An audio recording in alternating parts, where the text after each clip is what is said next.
जिलजिलस उदे अल्लाह खले बलस ओ छोड़े जिलजिलस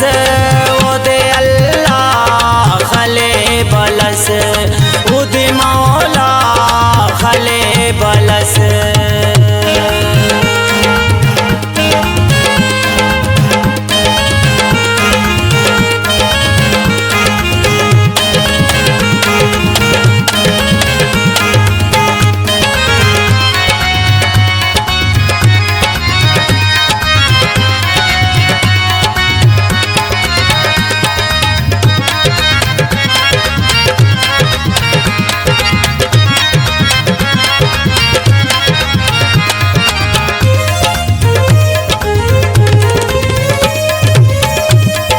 वज कना के चल पा गुटो की कास फिवका या गाडस काले वोड़ की नेरी फिंगर दे बिटिवका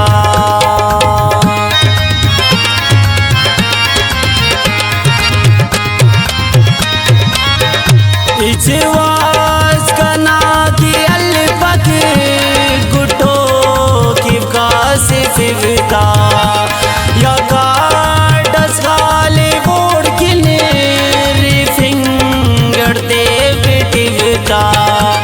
उनोस तरे खलस उदे अल्लाह खले बलस उनोस तरे खलस उदे अल्लाह खले बलस उदे मौला खले बलस।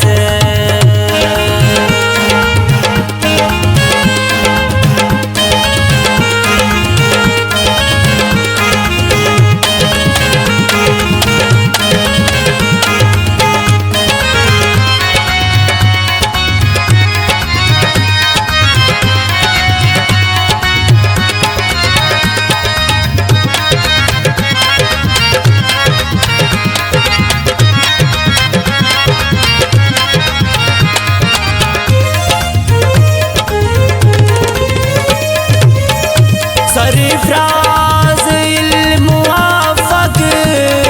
इदम बिठे ठोड़ा इश्क का पकाई दुनवार मरे कर मोड़ा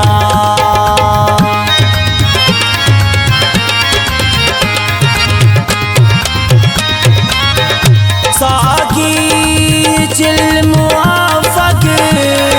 इदम बिठे ठोड़ा इश्क का पकाए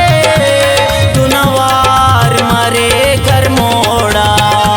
उड़ानंत के गिलस उदे अल्लाह खले बलस उड़ानंत के गिलस उदे अल्लाह खले बलस उदे मौला खले बलस।